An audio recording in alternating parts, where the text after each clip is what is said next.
और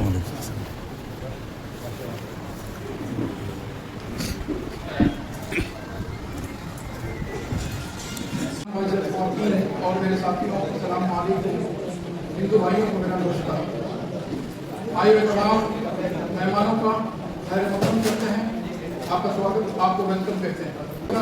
करते हुए आइए आज के प्रोग्राम का आगाज करते हैं।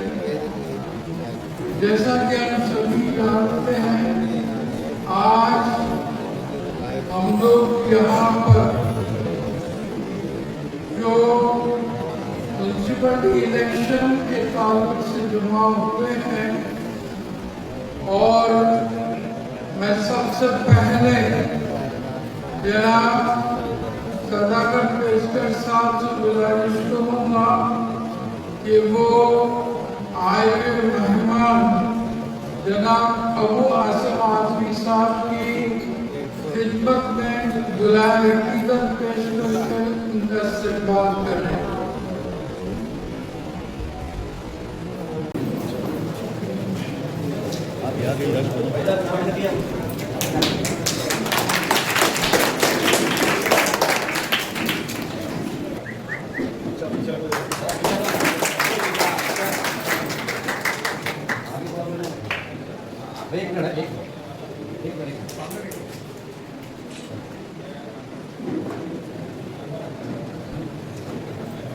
समाजवादी पार्टीच्या वतीने या ठिकाणी अभवानी साहेबांचं आपण स्वागत करतो. तर काय होतं अभवानी साहेबांचं कारण आपण बघतोय काही काही पेशंट कोकणामध्ये अभवानी साहेब तुमचं आगमन झालं जहाँ पे आप आए कोकण पर पहली बार दौरा करें आणि मी विनंती करेन की नगराध्यक्ष पदाला जो उभा आहे आपला मोहीन पेशकर आपला मला मोहीन पेशकर.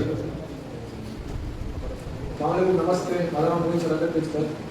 मी नगराध्यक्षासाठी समाजवादी पार्टीकडनं उभा आहे. मला मी अचानक राजकारणामध्ये आलो. आधी मी ह्याच्यात कधीच आलेलं नव्हतं. फर्स्ट टाईम माझ्यासाठी हा प्रवास आहे. आणि हे संधी मला आमचे आजोबा साहेब आहेत त्यांनी दिली आहे. मी बघितलं स्कूलमध्ये नवीन युवांना संधी देत नव्हते कोणी, फक्त कार्यकर्ता म्हणून फक्त वापर करत होते. इथे जायचं आहे तिथे जायचं आहे आणि सर्वांना सांगायचे की तुम्ही काम करा, आम्ही तुम्हाला संधी देऊन नगरसेवकाचे तिकीट देऊन तुम्ही काम करा. पण कोणीच फक्त वापर करून घेतली नाही कोणाचा आणि कोणाला काहीच संधी दिली नाही. तर आता जसं चित्रमध्ये विकासाचा काहीच एवढे वर्ष झाले, विकासाचा काहीच कोणीच उचललेला नाही मुद्दा. कोणाचं लक्षच नाही चित्रकडं. ज्यांना त्यांना आपलं घर, बंगले, गाडी हेच वाढवायचं आहे, बाकी काय करायचं नाही. रस्ता, त्या पाण्याचा त्रास आहे, नवीन पाणी येतो, खारा पाणी येतो, त्याचा कोणालाच फरक पडत नाही. वरच्या लोकांना त्यांना फिल्टर आहे त्यांच्याकडे, गाडी एवढे मोठे मोठे वापरतात, त्यांना खड्ड्याचा त्रास नाही आहे. गटर त्यांच्या आतमध्ये गटर नाही, गटर असले की लाचीवर काय करतात, तर त्याचा त्यांना त्रास नाही आहे. तेच कुत्र्यांचा एवढा त्रास होतो चित्रमध्ये. जिथं आता मी जिथं राहतो खाटीगलीमध्ये, तिथं एवढे कुत्र्यांचे मला स्वतः मी त्या एरियामध्ये राहतो आणि मला स्वतःला रात्रीच्या घरी जायला मला भीती वाटते. तसे लेडीज वगैरे असतात, त्यांना किती त्रास आहे त्यांच्यावरती कोणाचं लक्ष नाही. तर त्यासाठी मला अबू सरांनी मला काम दिले नाही नगराध्यक्षासाठी. आणि फक्त मला एवढंच बोलायचं आहे, हे सायकल आपलं चिन्ह आहे. मतदान करताना सायकल चिन्ह बघून मतदान करावं.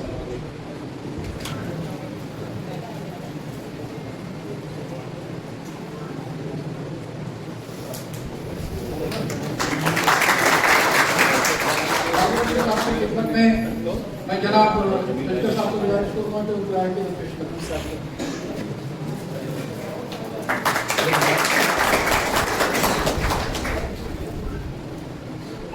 मोहिन पेशकर साहब से गुजारिश करूँगा कि वो जमील भाई की खिदमत में गुलाब की अकीदत पेश करें.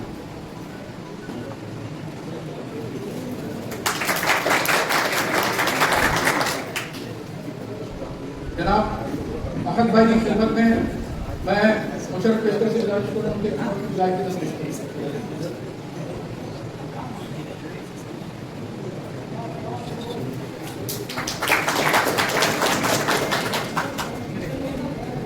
मोहिन पेशकर से गुजारिश करूँगा कि वो बबलू भाई की खिदमत में गुलाब की अकीदत पेश करें.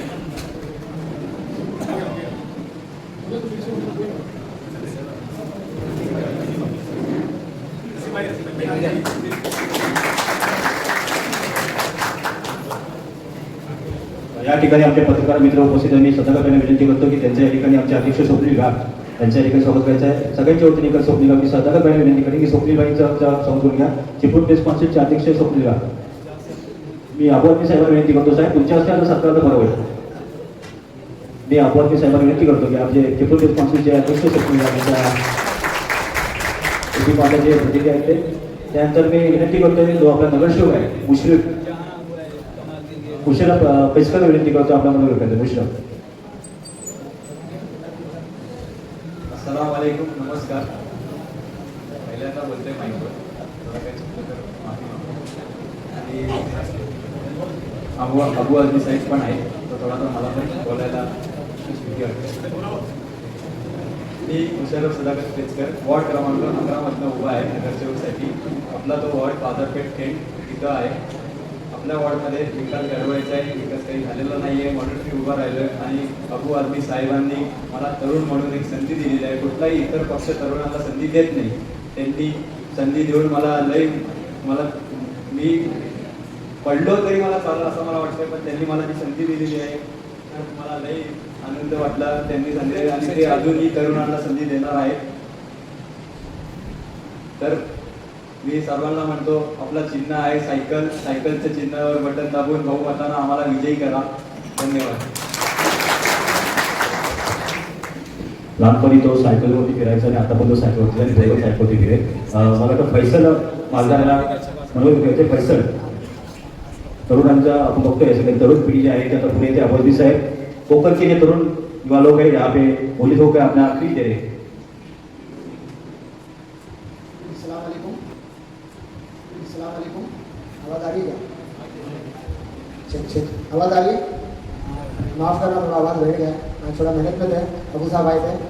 सबसे पहले मैं ये गुजारिश करूँगा अबू साहब के लिए कि साहब आप यहाँ पे जो आए आपने हम लोग को इज्जत बख्शी. और बेशक मैं आपके ही शहर से हूँ, मेरी पैदाइश गोंडी लोटस से हूँ, ठीक है. बड़ा मैं वहीं पे हूँ. सबने मेरे को उसी शहर ने दिया है. जुनून, जज्बा और हिम्मत मेरे को उसी शहर ने दिया. बेशक वजूद मेरा इसी शहर का चिपळूण का है.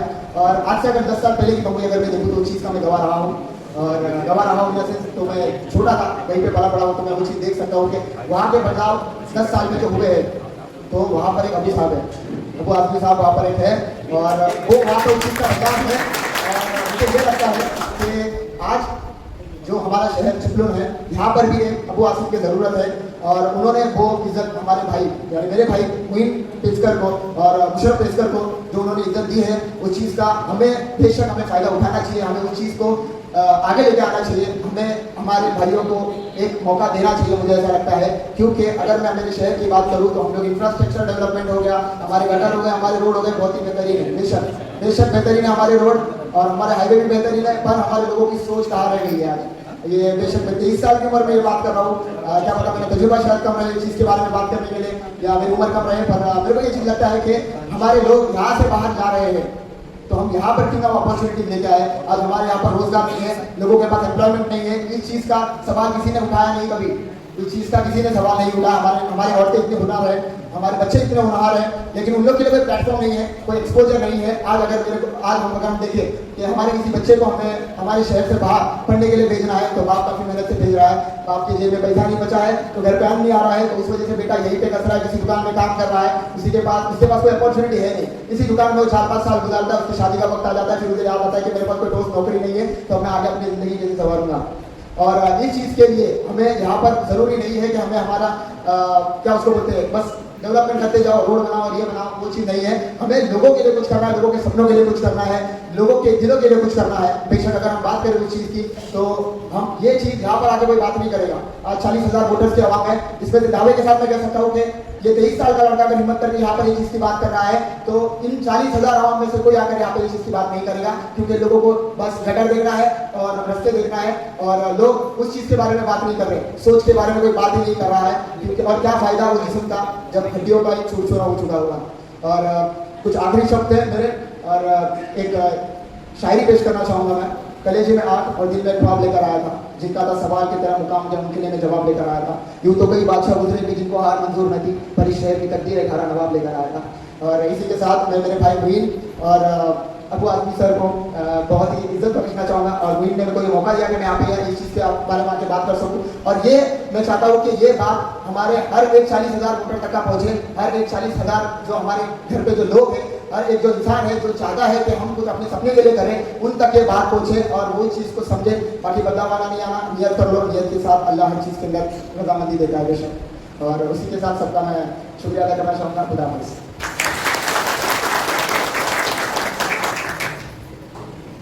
कुछ बात मैं भी आप लोगों के सामने पेश करना चाहता हूँ। मैं जब हालांकि आसिफाबाद से मेरे ताल्लुकात आज के नहीं है, शायद आप लोगों को सिर्फ पर हैरानी होगी कि उनके मेरे ताल्लुकात 1995 से। ये बात और है कि किसी वजह से पूरी दूरी आ गई थी, लेकिन मैं कोशिश करूँगा कि वो दूरी खत्म हो जाए और एक बार हम फिर बहुत ही करीब आ जाएं, इतने करीब आ जाएं कि कोई फासला ही न रहे। मैं अभी जब उनके साथ में उनके वैन में था, मैं उनसे बातें कर रहा था कि कोकण एक ऐसा खित्ता है जहाँ वहाँ के एजुकेशन की अगर आप देखोगे, आप 10वीं के और 12वीं के रिजल्ट के ताल्लुक से, तो मैं समझता हूँ 99% तक रिजल्ट लगता है। कभी कभी कोई स्कूल के हमारे स्कूल में 100% है, मगर उसके बावजूद भी अच्छे कॉलेज न होने की वजह से हमारे बच्चे 12 के बाद आगे नहीं बढ़ पाते। मैं अबू आसिम साहब से बहुत ही मौजूदाना गुजारिश करूँगा कि वो थोड़ा सा ध्यान हमारे न सिर्फ चिपलून पे बल्कि रत्नागिरी डिस्ट्रिक्ट पर रखें, तो ये उनकी बड़ी मेहरबानी होगी। कि उम्मीद करते हैं उनसे कि आज उनके जो नए कदम हमारे चिपलून में पड़े हैं, ये कदम आहिस्ते आहिस्ते पूरे डिस्ट्रिक्ट में फैलते हुए पूरे खित्ते को, कोकण के पूरे खित्ते को कवर करते हुए कोकण में एक नया नाम, एक नई रोशन वो जलाएंगे। इस उम्मीद के साथ मैं अपनी बात को शुरू करता हूँ, क्योंकि उनको यहाँ से फिर जाना भी लगती है। अल्लाह हाफिज़, शुक्रिया। कोकणात पाऊल ठेवलंय त्या ठिकाणी हॅलो त्या ठिकाणी आमचे मित्र अरुणभाई आपले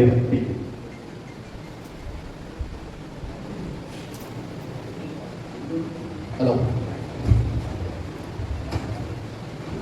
चिपलून नगर परिषद में समाजवादी पार्टी की तरफ से हमारे 2 जाबाज कैंडिडेट और स्टेज पे बैठे शेर हिंदुस्तान फख्र महाराष्ट्र जनाब अबू आसिम आजमी साहब और मुंबई से आए हुए सारे मेहमान और मेरे सामने चिपलून शहर के मेरे दोस्त, मेरे पर्दानशी, मेरी माँ बहनें, सबको मेरा सलाम, सबको मेरा नमस्कार।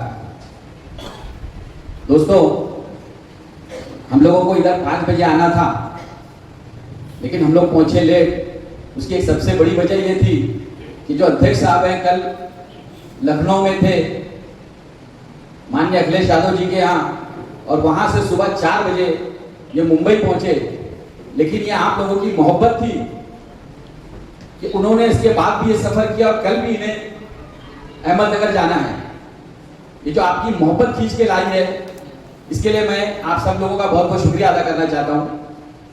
और ये आपने जो हिम्मत दिखाई चिपलून में कि समाजवादी पार्टी के 2 कैंडिडेट आपने लड़ने का जो फैसला किया, ये कोई मामूली फैसला नहीं है।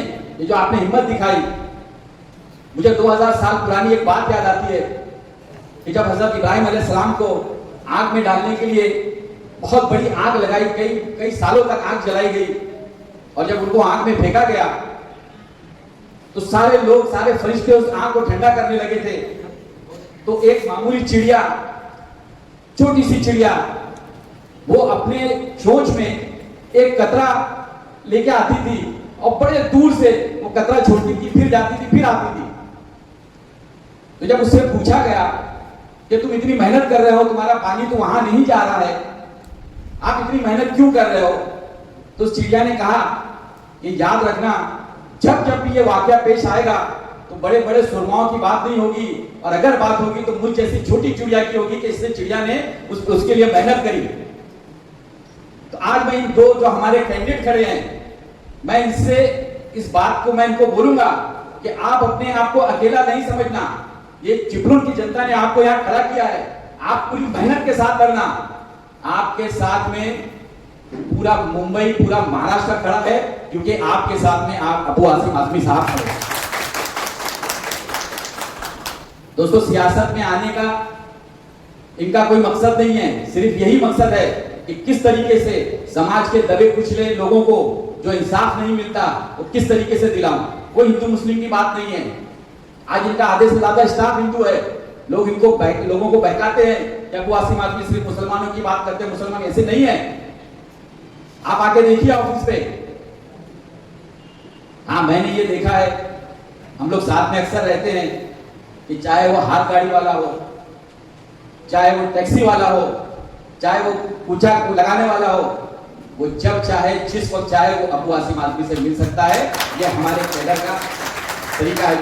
अभी भी हम लोग रास्ते में आ रहे थे, हमने भी देखा होगा, आपने भी देखा होगा बहुत से नेताओं को जो किसी से मिलने से कतराते हैं, लेकिन सारे रास्ते भर में आजमी साहब ने अपना कार्ड लोगों को दिया और हर एक को ये बोला कि मेरे लायक जो काम होगा आप मुझे याद करिए और मैं करूंगा। इसलिए हम लोग इनके साथ। दोस्तों, देश को बचाने की बहुत जरूरत है। हमारे को लूटा जा रहा है। एक छोटी सी बात बताता हूं मैं आपको। हम लोग सब किसान लोग हैं और किसान अक्सर बैल वगैरह पालते हैं, तो उनको पता होगा कि बैल के गले में घंटी बांधी जाती है। वो घंटी किस लिए बांधी जाती है? उसकी वजह ये होती है कि अगर कभी रात में कोई चोर आए और वो बैल को लेके जाए तो घर वाला उस घंटी की आवाज सुन के उसको पकड़ ले। लेकिन हमारे इस देश में 4 चोर ऐसे आए हैं कि जो जब बैल को चोरी करते हैं तो उसमें से घंटी निकाल लेते, 2 चोर घंटी लेके इधर जाते, 2 चोर बैल लेके इधर चले जाते। आज ये हो रहा है। हमें हिंदू मुस्लिम के नाम पे लड़ाया जा रहा है और देश को लूटा जा रहा है। ये कभी नहीं बताया जा रहा कि आज देश कितने लाख हजार करोड़ के कर्जे में है। हमें ये बताया जा रहा है कि सड़कें बन रही है। जो सड़कें 28 करोड़ में बनती थी वो 200 करोड़ में बन रही है, हमें नहीं बताया जाता है। ये बहुत छोटा चुनाव है, मैं जानता हूं, ये कोई स्टेट का या असेंबली का चुनाव नहीं है, लेकिन कतरा कतरा करके ही समंदर बनता है। आप लोगों को समझाइए, आप मेहनत करिए और अगर इंशाल्लाह यहाँ से हमारे 2 नगर सेवक चुन के आते हैं और ये मेहनत करते हैं तो आने वाले दिनों में हम लोग इंशाल्लाह यहाँ से एमएलए भी खड़ा करेंगे और जीतेंगे। और आने वाले दिनों में समाजवादी पार्टी बहुत मजबूत पार्टी होके सामने आएगी, क्योंकि इस वक्त समाजवादी पार्टी देश की 3रे नंबर की पार्टी, इसे कोई कमजोर नहीं समझे।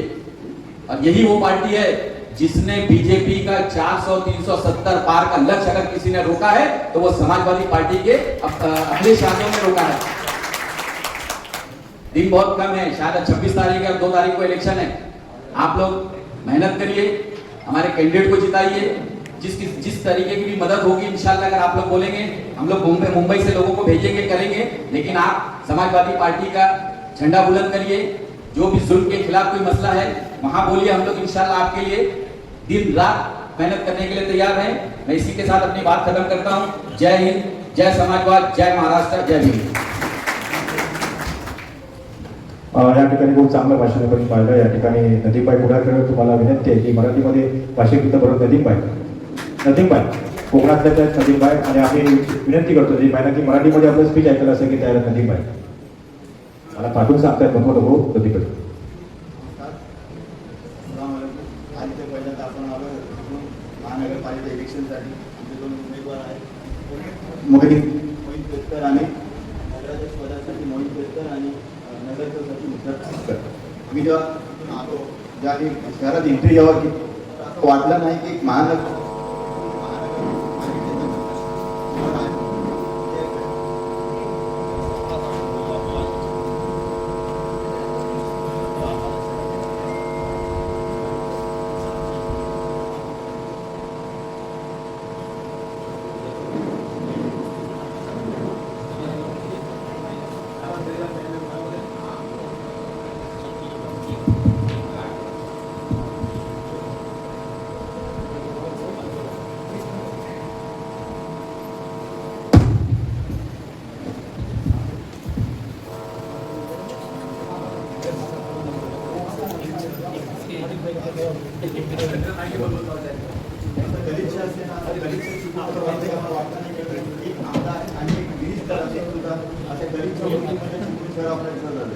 समाजवादी पार्टीच्या आमदारांना हा चिपळूण तालुका नवीन याच्या आधी साहेब जैतापूरमध्ये गोळीबार झालेला, नाटा शहरात त्यावेळेस अनुभवासमध्ये नाट्यामध्ये आलेले आणि जैतापूरच्या प्रकल्पासाठी पण साहेबांनी भरपूर प्रयत्न केले, ते त्यांनी आवाज पण उठवला।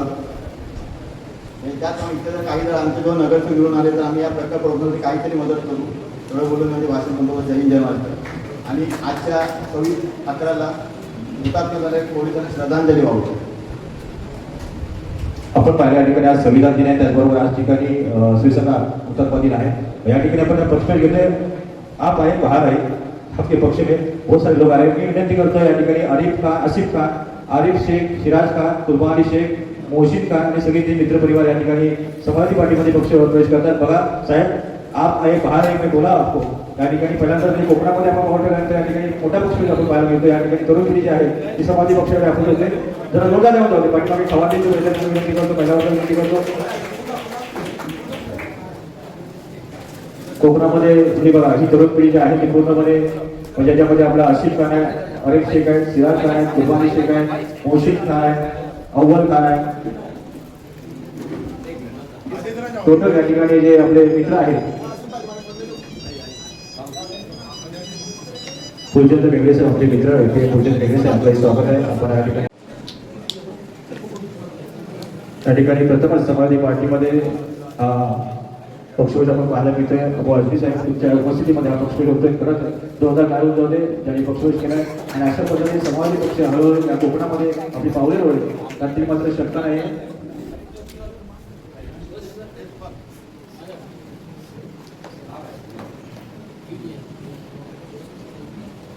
त्या ठिकाणी आपण पक्षप्रवेश बघतोय.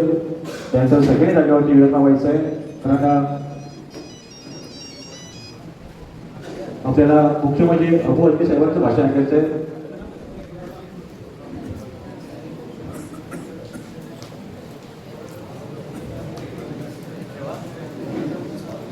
फुलचंद मेघडे साहेबांचं या ठिकाणी स्वागत होतंय. मी मेघडे साहेबांना विनंती करतो, आपण मेघडे साहेब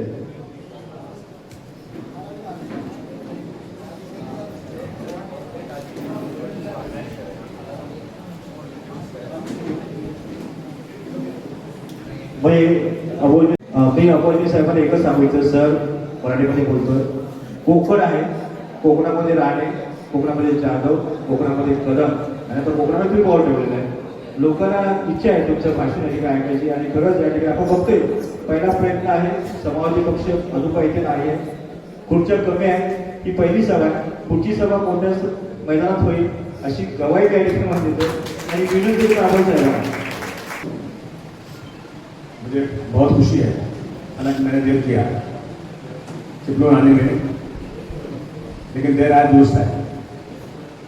और आपको वादा है मेरा, मैं कोकण का दौरा करूंगा.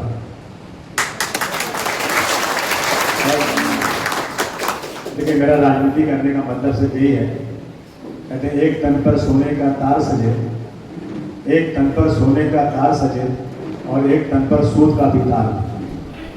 इसीलिए बगावत करता हूं, ये अन्याय मुझे स्वीकार है. दोस्तों, ये मुल्क गुलाम था, उसके पहले इस मुल्क में मुगलों का राज था.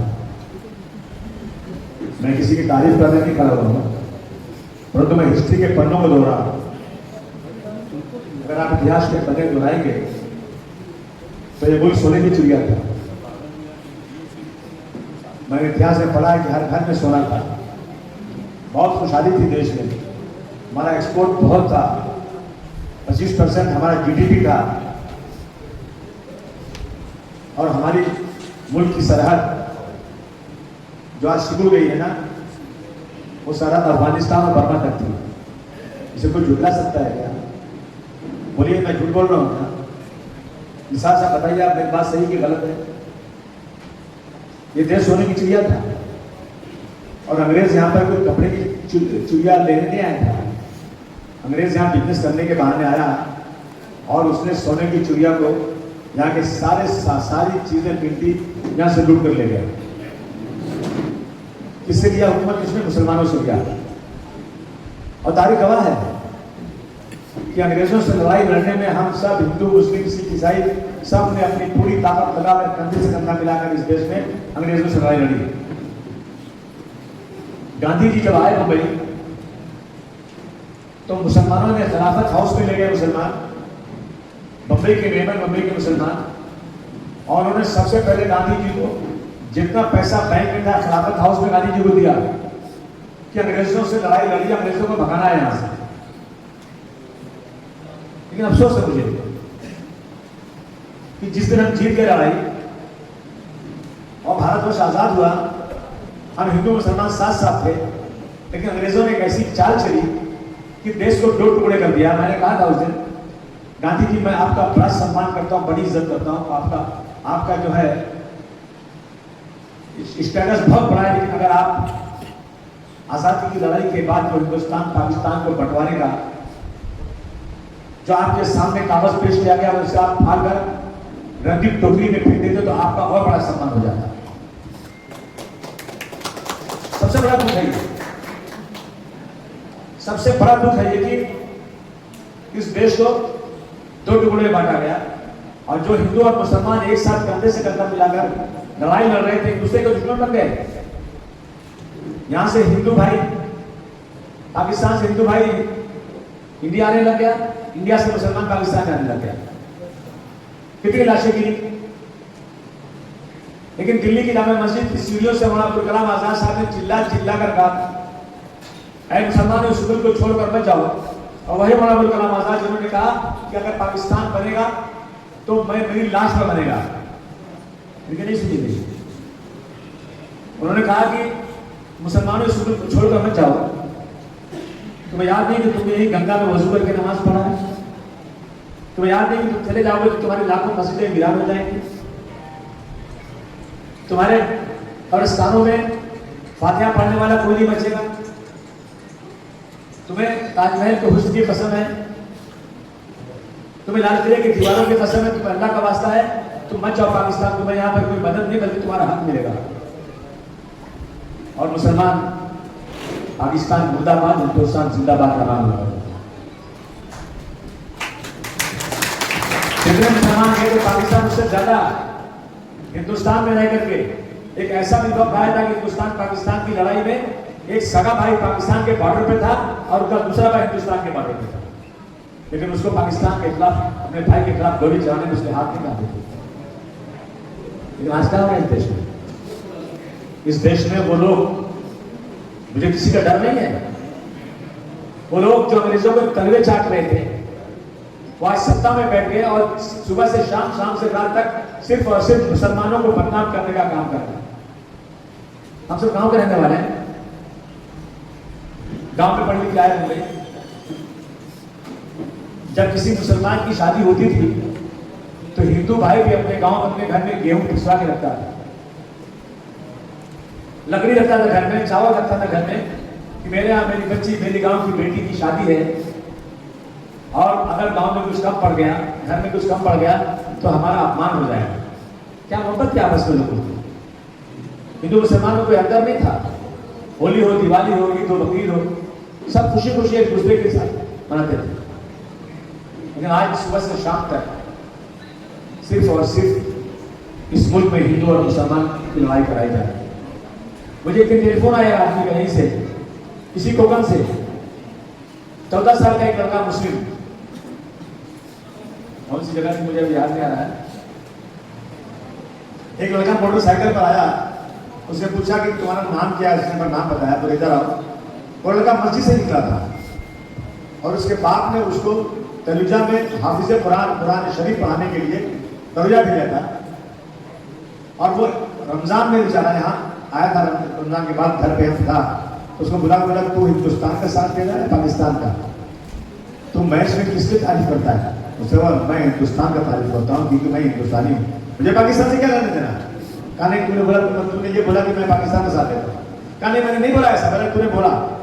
जबरदस्ती उसको मारा। उसके माँ बाप आए बचाने, शाम को पूरी पब्लिक लेकर आए, उसके माँ बाप को मारा, उसका पूरा घर लूट लिया, उसके पास पूरा 10-15 लाख का जो भी भंगार का धंधा था सब खत्म हो गया। क्या गलती थी उसकी? पुलिस ने केस भी किया उस पर। 14 साल का लड़का। अभी कोकन से एक खबर आई मुझे, इन्होंने लाया था नदीम में, कहाँ की बात की है? नदीम जो फूल बेचता था आदमी, सावंतवाड़ी, एक मुसलमान फूल बेचता था, उसको मारा, बोले तू फूल पे थूक कर बेचता है, बोले ऐसा तो नहीं करता। बोले तू आजकल फूल बेचेगा नहीं। उसने फूल बेचना बंद कर दिया डर के मारे। और फिर दोबारा थोड़े देर के बाद उसने खिलौने लेके बेचना शुरू किया। बोला तू खिलौने में नहीं बेच सकता। वो तंग आकर के मैं अपने बाल बच्चों को क्या खिलाऊं, कैसे पालूं, किसी सावंतवाड़ी में, और उसने लिख करके 5 लोगों का नाम सुसाइड कर लिया उसने। तो कहा भाई को तो मालूम होगा ये बात, साथ साथ आपको तो मालूम होगी ये बात कि नहीं मालूम? मालूम है। क्या कार्रवाई हुई? कोई कार्रवाई नहीं। और एक 4 फुट का है, दिमाग खराब ज्यादा है उसका, और उसने संविधान की कसम खाया था जब आमदार बना था। जब मंत्री बना फिर संविधान की कसम खाया। कितना बाजुओं में ताकत हो गई उसके। वो ललकार के कहता है मस्जिद में घुस के मुसलमानों को मारूंगा। सरकार कुछ जवाब देने को तैयार नहीं, सरकार कोई कार्रवाई करने को तैयार नहीं। ये देश में नफरत फैलाई जा रही है। गाय और बैल के नाम पर कितने लोग मार दिए गए। देश में नफरत का माहौल पैदा हो रहा है। तो मेरे जैसे आदमी का कर्तव्य है कि मैं अपनी मोहब्बत के पैगाम को बढ़ाऊंगा, चाहे कुछ भी हो जाए। मैं 30 साल से राजनीति कर रहा हूं। 4 बार एमएलए बनकर आया, 1 बार एमपी बना। लेकिन दोस्तों मेरा पैगाम मोहब्बत है। मैं कभी नफरत की बात नहीं करूंगा। कहते हैं माली से अदावत है, माली से अदावत है, पर शजाए चमन हूं मैं। सरकार का दुश्मन हूं पर वफादार वतन हूं मैं। सरकार का दुश्मन हूं पर वफादार वतन हूं मैं। माली कभी रुतबे में चमन हो नहीं सकता। सरकार का मतलब तो वतन हो नहीं सकता। माली को बदलेंगे तो चमन फिर भी रहेगा, और इस सरकार को बदलेंगे तो वतन फिर भी रहेगा। आज सरकार के खिलाफ बोलना, ये कहते हैं देश के खिलाफ बोलना, ये देशद्रोह हो गया है। ये कौन सा देशद्रोह है?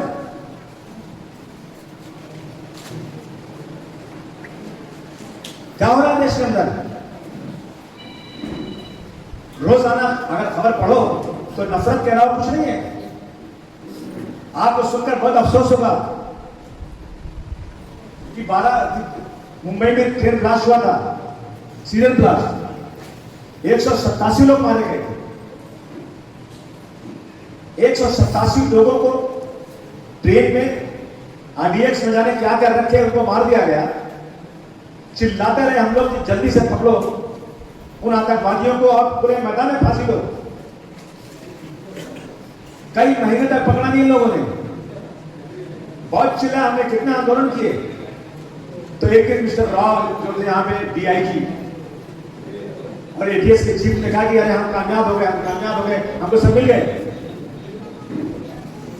अरे भाइयों, चिपरान के दोस्तों, मेरे भाइयों, इन लोगों ने ऐसे लोगों को पकड़ा जिन बेचारों को दूर दूर तक मालूम नहीं है ब्लास्ट क्या होता है। 187 लोगों को मारने में 8 लोग पकड़े, 12 लोग पकड़े गए। मगर मैं चैलेंज के साथ कहता हूं, सरकार के सामने कहता हूं कि 12 लोगों में किसी को पता ही नहीं कहां क्या हुआ है। निचली अदालत में फांसी की सजा दिया। एक आदमी को छोड़ा, 11 को फांसी की सजा, और इन सबको फांसी के बैरिक में डाल दिया, काली कोठरी में। 19 साल के बाद हाई कोर्ट ने कहा कि ये की कोई गलती, ये जबरदस्ती पुलिस ने इनको गिरफ्तार करके डाला और इनको रिहा करो। रिहा हो गए वो लोग। एक ही रात में हमारे मुख्यमंत्री साहब इतने बड़े देश प्रेमी हैं, इनको इतनी चिंता है, उन्होंने रातों रात तैयार किया, सुप्रीम कोर्ट में उनके खिलाफ जाकर अपील दाखिल कर दिया। लेकिन उसी के सामने मालेगांव में जो ब्लास्ट हुआ था, साध्वी प्रज्ञा सिंह पुरोहित पांडे जो पकड़े गए थे, आप सब पढ़े लिखे लोगों, सजा दिलाने के लिए सरकारी वकील होता है, प्रोसिक्यूटर होता है। कोई आदमी जाकर के गवाह सामने, जज के सामने जो खड़ा होता है, वकील, दोनों पक्ष के वकील खड़े होते हैं। जो प्रोसिक्यूटर खड़ा किया गया, उसने कहा कि मुझे ऊपर से दबाव है कि इस केस के अंदर इस केस के अंदर जो आरोपी है उनके साथ नरमी बरतो। अब मुझे बताइए, कोई ब्लास्ट में पकड़ा गया हो और कोर्ट के अंदर जो सरकारी वकील हो उनके साथ नरमी बरते तो सजा होगी क्या? कैसे सजा हो सकती है? जब गवाही पेश नहीं किया जाएगा, दस्तावेजात पेश नहीं किए जाएंगे, उसके एविडेंस नहीं किए जाएंगे, तो सजा कैसे मिलेगी? और ये केस किया था एटीएस ने, और जो शहीद हो गए अपने हेमंत करकरे साहब ने। हेमंत, मुझे याद है मैं दिल्ली में था, उसका खासदार हेमंत करकरे ने जब इनको गिरफ्तार किया ना, तो मनमोहन सिंह के पास बहुत चिल्लाहट मची। बाला साहब ठाकरे ने मुंबई से चिल्लाया, नरेंद्र मोदी ने गुजरात से चिल्लाया, और अडवाणी साहब दिल्ली में होते कि इनको कैसे पकड़ सकते हैं आप, ये लोग कैसे ये काम कर सकते हैं, ये तो मुसलमानों का काम है जो तलाश करता है। उन्होंने कहा मेरे पास ये सबूत है, मैं दिखाता हूँ।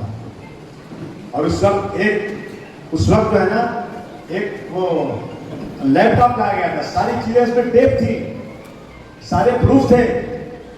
और हमारे ऑफिसर रोए थे कि मुझे बुलाकर दिल्ली में कहा गया कि तुम अडवाणी जी को एविडेंस दिखाओ, फिर कार्रवाई करो। जब केस चला ना, तो 40 गवाह हॉस्टाइल हो गए। 4 गवाह जिन्होंने मजिस्ट्रेट के सामने स्टेटमेंट दिया था, वो भी हॉस्टाइल हो गए। मैं हिंदू मुसलमान की बात नहीं करता हूं, मैं फडणवीस साहब आपसे आज पत्रकारों के माध्यम से पूछना चाहता हूं कि क्या इस देश में 2 किस्म का कानून चलेगा? आपने 19 साल के बाद छूटे हुए लोगों को, जो बेगुनाह छूटे, आपने उसकी अपील सुप्रीम कोर्ट में दाखिल कर दिया, और बम ब्लास्ट में पकड़े हुए लोग मालेगांव के केस में ये छूट गए, तो आपने आज तक अपनी दाखिल नहीं किया। हॉस्टाइल हो गए जो गवाह, उन पे केसेस नहीं फाइल किए, मजिस्ट्रेट का आपने स्टेटमेंट नहीं दिलाया। ये इस देश के हालात हैं। आज मैं आपके सामने आज इस देश के हालात बयान करना चाहता हूं। मुसलमानों में जुर्म हो गया है, हमारी मस्जिदों की अजान बंद कर दी गई, लाउड स्पीकर उतार दिया गया। मैं जिस एरिया में रहता हूं, कोई बच्चा था यहाँ पे, ये तुम लोटस, आज मुंबई में सबसे ज्यादा पॉल्यूशन मानपुर शिवाजी नगर में है, सबसे ज्यादा पॉल्यूशन है। और मेरे एरिया में एक जगह है जहां पे लोग जितनी भी दवाएं एक्सपायर हो जाती हैं, जो आदमियों का ऑपरेशन होता है, हाथ पैर काटे जाते हैं, सब वहीं जलाया जाता है। मैं पिछले 15 सालों से चिल्ला रहा हूं। फडणवीस साहब, मैं आपके इस माध्यम से आपको बताना चाहता हूं कि सारे जो वो है, चाहे टाटा रिसर्च सेंटर हो और एनजीओ, उन्होंने कहा है कि उस एरिया में रहने वाले मुसलमान जो हैं, उनकी उम्र का एज 60 साल के बजाय 39 साल हो गया। उस पोल्यूशन की वजह से लोग 39 साल में मर रहे हैं। ये कोई सड़क पर घूमता आदमी नहीं है, टाटा रिसर्च सेंटर कहता है, लेकिन वो एरिया माइनॉरिटीज का है। आज तक आपने उस पॉल्यूशन को बंद करने के लिए कोई कदम नहीं उठाया, और मुसलमानों की मस्जिद से आपको इतना पॉल्यूशन आता है, आपने लाउड स्पीकर बंद करा दिया। मैं आपके सामने पेश करूं कि नहीं करूं? सभी का खून शामिल है यहां की मिट्टी में, किसी के बाप का हिंदुस्तान थोड़ी है। यह हालात देश के हैं। सबसे ज्यादा किसानों की आत्महत्या महाराष्ट्र में हो रही है, सबसे ज्यादा किसान। शर्म आना चाहिए, चुल्लू पर पानी में सरकारों को डूब जाना चाहिए। अन्नदाता, शहरों में बड़ी बड़ी बिल्डिंगों में रहने वाले लोगों, अगर ये किसान गल्ला नहीं पैदा करेगा ना, तो तुम मर जाओगे, तुमको दाना भी नसीब नहीं होगा। किसान को गर्मी में, धूप में, बरसात में किस तरह से काम करता है, सोचो जरा। किसान का 10,000 बाकी, 15,000 बाकी है, तो उसका गल्ला घर से ले लिया जाता है, उस पर केसेस फाइल कर दिए जाते हैं, बैंक के फ्रॉड में पकड़ा जाता है, और एक तरफ हजारों करोड़ रुपया जो है ना, बड़े बड़े बैंक, बड़े बड़े जो बिजनेसमैन को माफ कर दिया जाए। ये हालत देश में है। कई लाख लोग भारतवर्ष की निश्चिंती छोड़कर दूसरे मुल्क चले गए, और मेरा देश बहुत तरक्की कर रहा है। मोदी जी कह रहे हैं 35 करोड़ लोग जो गरीबी रेखा से ऊपर आ गए। पत्रकार भाइयों, आप मुझे बता दो, अगर 35 करोड़ लोग गरीबी रेखा से ऊपर आ गए, तो 85 करोड़ लोगों को राशन क्यों दिया जा रहा है? 85 करोड़ लोगों को 5 किलो राशन दिया जा रहा है, हम तो नहीं दिया था अभी तक। और गरीबी और अमीरी के बीच में इतनी गहरी खाई है कि कुछ लोग बेचारे 5 स्टार बड़े होटलों के बाहर खड़े रहते हैं कि कोई जूठा फेंक दे तो मैं खा अपना पेट भर लो। और कुछ लोग हर बर्थडे पार्टी में अपनी बीवी को हेलीकॉप्टर और हवाई जहाज गिफ्ट कर देते हैं। वो मेरे मुंबई में एक बिल्डिंग है जसलोक अस्पताल के पास, बहुत बड़ी बिल्डिंग है। उसके मालिक ने कहा कि मैं अपनी बिल्डिंग देख नहीं पाया था, जब कोविड लगा ना तो घर से बाहर निकलना बंद हुआ तो मैं अपनी बिल्डिंग पूरी देख पाया, उसके पहले देख ही नहीं पाया था। उनके घर की 1 महीने की बिजली का बिल आता है 75 लाख रुपया, और एक तरफ 10,000 रुपया ढूंढते हैं कि मुझे मिल जाए तो मेरी बेटी का मैं शादी कर लूँ। इलाज के लिए पैसे नहीं हैं, बड़ी बड़ी बात करने वाले लोग अस्पतालों में दवाई नहीं है। MRI करने जाओगे तो कहेंगे 1 महीने के बाद आओ, अभी बहुत भीड़ मशीन खराब है, दवा की पर्ची लो, बाहर से दवा लेकर आओ। करप्शन इतना बढ़ गया, इतना बढ़ गया कि मैं आपको बता नहीं सकता। महंगाई बढ़ती जा रही है, लोगों को नौकरियां नहीं मिल रही। बांग्लादेशी ढूंढे जा रहे हैं निकालने के लिए। आते किसने बांग्लादेशी? लाता कौन है? कांग्रेस लाती है क्या? समाजवादी पार्टी लाती है क्या? सरकार किसकी है? जिम्मेदारी किसकी है? बॉर्डर पे कैसे आते हैं लोग? जिम्मेदारी लीजिए आप। जब आप अच्छे की जिम्मेदारी लेंगे तो खराब की जिम्मेदारी भी लीजिए। और ढूंढ ढूंढ कर बांग्लादेशियों को पकड़ा जा रहा है, लेकिन बांग्लादेश की शेख हसीना को नहीं रखा गया।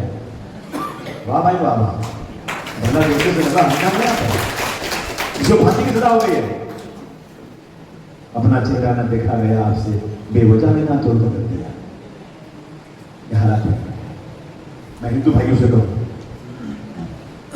कि भाई, अल्लाह ने कहा रसूल से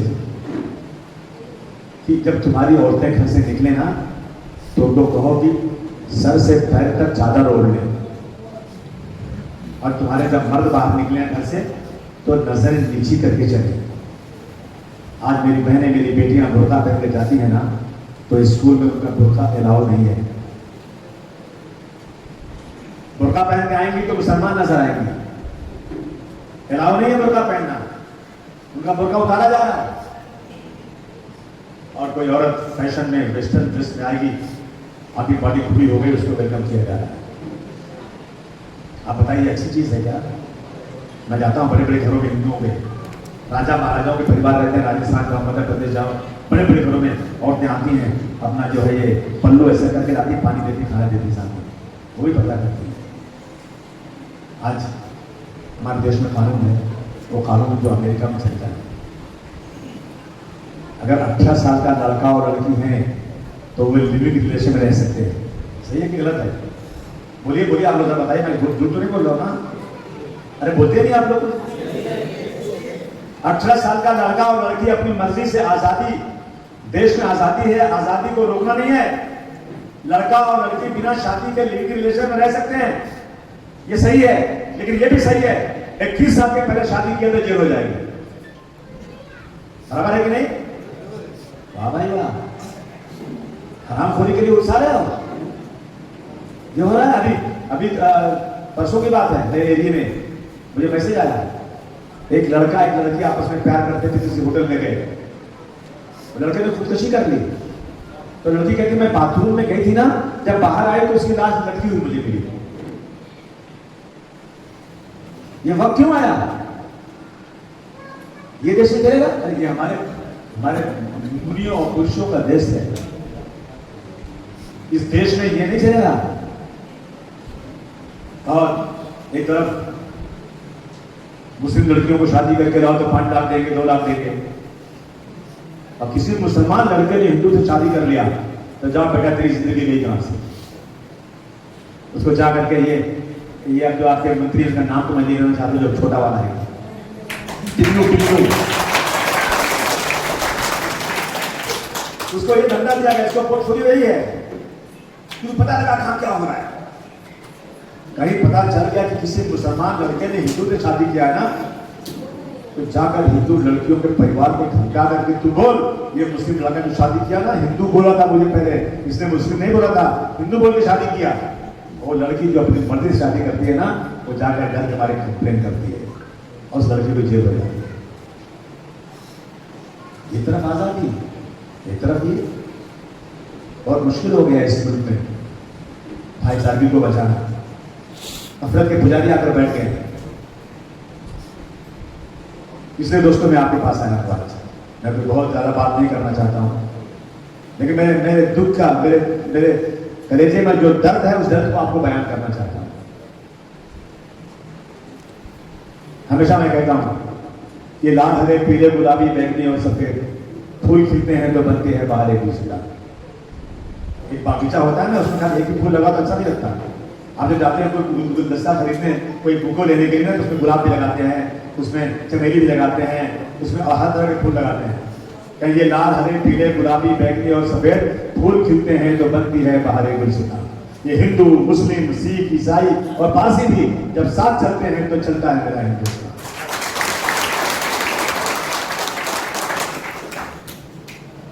आज हमारा ये सपना है, हमारे मुलायम सिंह यादव जी का सपना है, समाजवादी पार्टी का ये सपना है कि देश में रहने वाले हर व्यक्ति के पास, हर फैमिली के पास कम से कम 2 कमरे का घर होना चाहिए, और उसके पास इतनी आमदनी होना चाहिए कि जब उसके बाप को इलाज की जरूरत पड़े तो उसे किसी के आगे हाथ नहीं फैलाना, उसके बेटे को कॉलेज की फीस देना है तो उसे किसी के आगे हाथ नहीं फैलाना, उसकी बेटी का हाथ पीला करना है तो किसी के आगे हाथ नहीं फैलाना, और जब होली, दिवाली, ईद और बकरीद आए ना, तो अपने घर में अपने पैसे से खाना बना करके अपने पड़ोसी को भी एक मिठाई खिला सके। ये भारतवर्ष का सपना आप देखना चाहते हैं, लेकिन सपना साकार कैसे होगा? सारी दौलत तो अंबानी की दी जा रही, अदानी की दी जा रही है। पहले अंबानी की आती, अदानी है, जितनी चीजें सारी अदानी, सारी अदानी, एक तरफ से सारी चीजें अदानी साहब। ये हो रहा है देश में दोस्तों, आप मानते हैं कि नहीं मानते इस बात को? और अभी तो इलेक्शन में ना, जब इलेक्शन कोई लड़ता है तब पैसे लोग, पुलिस रात को घूमती रहती है, जगह पैसा पकड़ने ना पाए, जगह पैसा पकड़ने ना पाए। तो बड़े लोग हैं लेके पैसा जाते हैं, पकड़े जाता है, पैसा पकड़ा जाता है उसका, एक पैसा लेके जा रहा था, पकड़ लिया गया। मगर एकनाथ शिंदे जी का पैसा कौन पकड़ेगा? सरकार का पैसा कौन पकड़ेगा? गुजरात में जो बांट दिया 10,000 रुपया 1.5 करोड़ लोगों को, कौन पकड़ेगा? वो तो ऑफिशियली पैसा बांट दिया, हर खाते में 10,000 रुपया, और 1.5 करोड़ को बांटा गया। और क्या कहा गया कि इलेक्शन के बाद जो बचा है वो ले लेंगे। तो जिसको वोट नहीं देना था उसने भी कहा अगर ये हार गए तो अपना 10,000 तो गया। अभी 10,000 जिसको मिल गया तो ठीक है, जिसको नहीं मिला ना वो बोला वोट ही दे दो इसको, ताकि 10,000 मेरा बकाया मिल जाए। जिस तरह के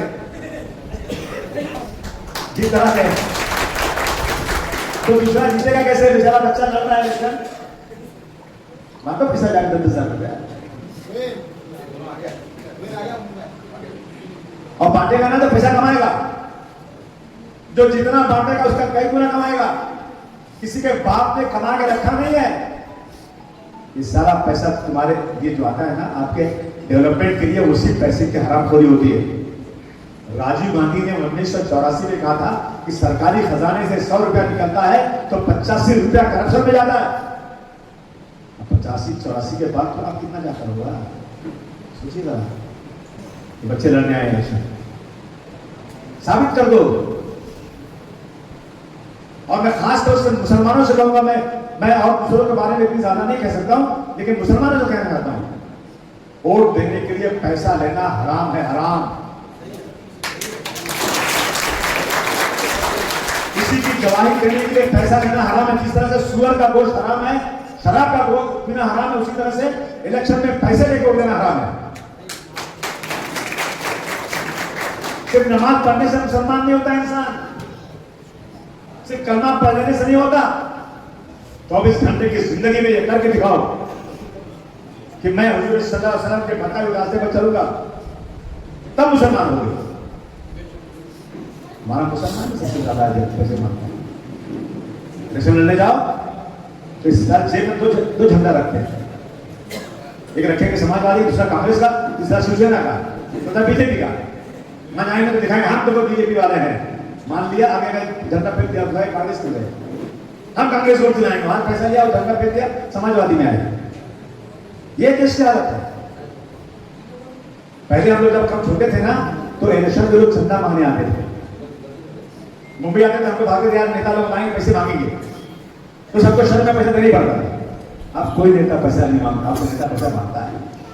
जब आता है तो पैर में चप्पल टूट ही नहीं थे। लेकिन 5 साल में बाप रे बाप ऐसा बजट बढ़ता है इनका ना कि पता नहीं कहां से पैसा आया, अब कुछ नहीं होता है। ये 2 बच्चे खड़े हैं, मैं आपसे गुजारिश करने आया हूँ, आपसे निवेदन करने आया हूँ। इन्होंने हिम्मत किया इलेक्शन लड़ने की और हमने साइकिल निशान को दिया।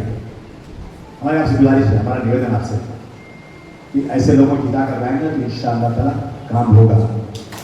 आप इनका गिरफ्तार पकड़ के कह सकते हैं कि तुमको मैंने वोट दिया है, और जब पैसा देंगे तो इनकी आपकी हिम्मत नहीं पड़ेगी इससे बात करने की। ये बोले ना बेटा कहा है कि पैसा तो लिया बैठते आप काम कराना है। ये मैं आपसे गुजारिश करने आया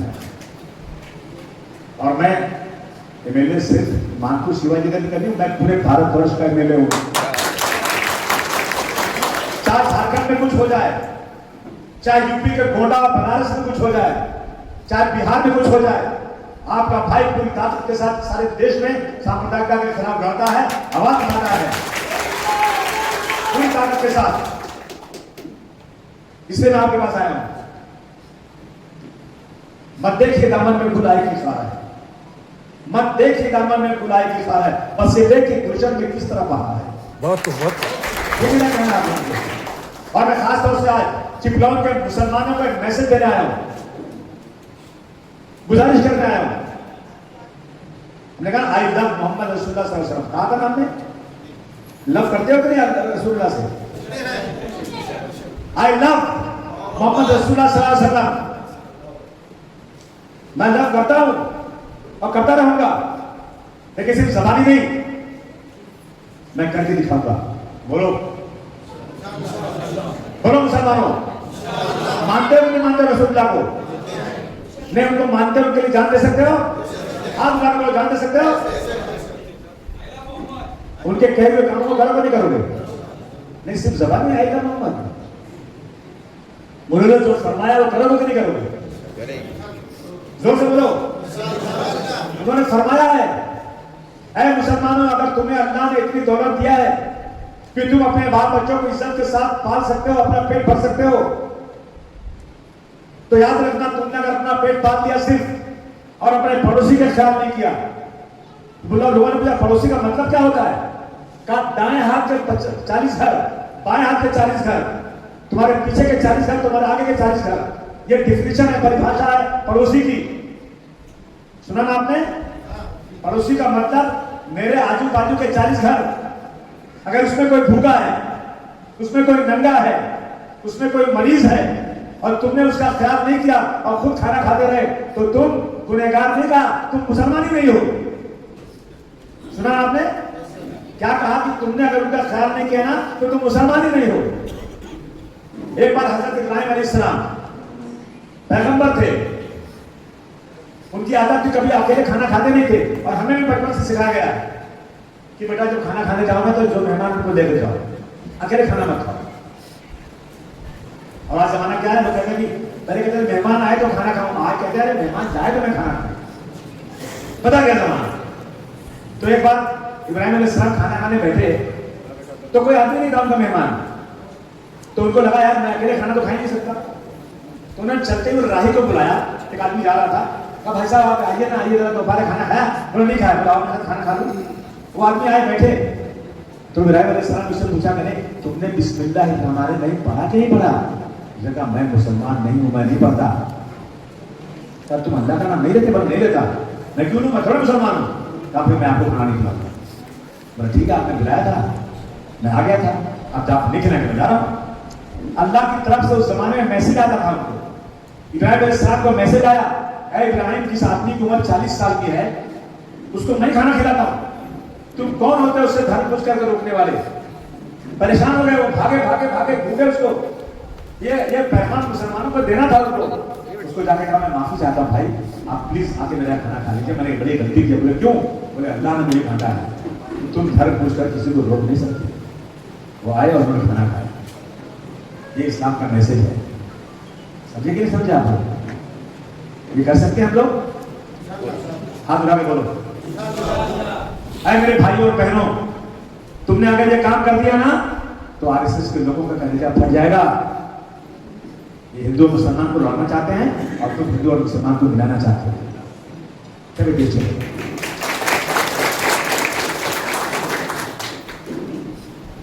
हमें आज हालत क्या है? पूरे महाराष्ट्र से एक एमपी मुसलमान नहीं है, एक एमपी मुसलमान नहीं, पूरे गुजरात से एक एमपी मुसलमान नहीं, पूरे दिल्ली से एक मुसलमान नहीं, पूरे उड़ीसा से एक मुसलमान नहीं, पूरे गुजरात से एक मुसलमान नहीं, पूरे गोवा से एक मुसलमान नहीं, पंजाब से एक मुसलमान नहीं। जहां हमारे फैसले होते हैं पंचायत के, हमारा मुसलमान चुन के आता ही नहीं, कोई चुन के नहीं आता। एक इस महाराष्ट्र से अब्दुल रहमान अंतोरी साहब चुन के आते थे पहले, उनका इंतकाल अल्लाह को जन्म दिया, हमारा कुछ चुन के नहीं आता। इतना ज्यादा हमारे अंदर लाइन खींच दी गई ना हिंदू मुसलमान की कि हम लोग बन गए आपस में। हिंदुस्तान उस वक्त अच्छा होगा जब हिंदू इलाके से मुसलमान चुन कर आए और मुसलमान इलाका से हिंदू चुन कर आए, तब समझना। इसलिए आप लोगों से गुजारिश है, मैं आऊंगा, मैं आऊं कि नहीं आऊं बोलिए। अगर आप कह रहे हैं मैं आऊं, मैं यहाँ पार्टी बनाऊंगा, कोशिश करूंगा। और मैं कोई नफरत करता आप कभी देता नहीं, जबरदस्ती मेरे से मुझे चिल्लाते रहते मुझे, और मैं डरता हूं दुनिया की चीज सवाल अल्लाह के।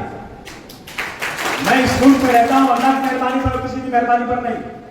और मेरे देश का कानून है डॉक्टर भीमराव अम्बेडकर का, मैं जय जयकार करता हूं डॉक्टर भीमराव अम्बेडकर की, जिन्होंने इस मुल्क में कानून बनाया, हिंदू और मुसलमान सिख इकाई ने एक तरह कानून बनाया।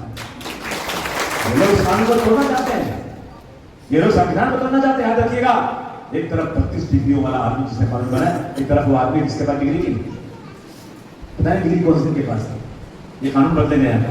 अगर एक लफ्ज उसमें चेंज कर दिया गया, सेकुलरिज्म हटा करके हिंदू राष्ट्र कर दिया ना, देश टूट जाएगा, देश चरमरा उठेगा। इस देश का कानून है हिंदू मुस्लिम सिख ईसाई पारसी, जो डॉक्टर भीमराव अम्बेडकर ने कानून बनाया है, उसी कानून के मुताबिक हम देश में रहते हैं। हमें उस कानून संविधान को बचाना है, ये नया संविधान बनाना चाहते हैं, देश को तोड़ना चाहते हैं। और हम इस देश को टूटने नहीं देंगे, हम मर जाएंगे तो क्या हुआ, लेकिन संविधान की रक्षा करना हमारा कर्तव्य है। आखिर मेरी गुजारिश आप लोगों से है, बच्चों के लिए वोट दिलाती है, मदद कीजिए इसकी किताब में लाइए। और कोई भी काम हो मुंबई में, आपका भाई वहाँ है, मंत्रालय के पास ही मेरा घर है, मंत्रालय के पास ही मेरा घर है, पहले से वहीं से रहता हूँ मैं, वहाँ 1980 से वहीं रहता हूँ। पॉलिटिक्स में तो बाद में आया हूँ। जो भी आपका काम है सरकार के पास, हॉस्पिटल का किसी काम है, किसी को कहीं भी काम है, कलेक्टर के पास काम है और मंत्रालय में काम है, आप जरूर अपने इस सेवक को याद कीजिए। मैं आपकी सेवा के लिए हमेशा हाजिर हूँ। आप आए, आपने बातें सुनी, मुझे उम्मीद है कि आप हमारे साथ हम से कदम मिलाकर चलेंगे और इस अजीम देश भारतवर्ष की नफरत में जो तब्दील करना चाहते हैं उसके खिलाफ खड़े होंगे। और हम सब हिंदू मुसलमान साथ साथ रह करके ये गीत गाएंगे कि सारे जहाँ सच्चा हिंदुस्तान हमारा, हम बुलबुले हैं उसके लिए गुलिस्तान हमारा।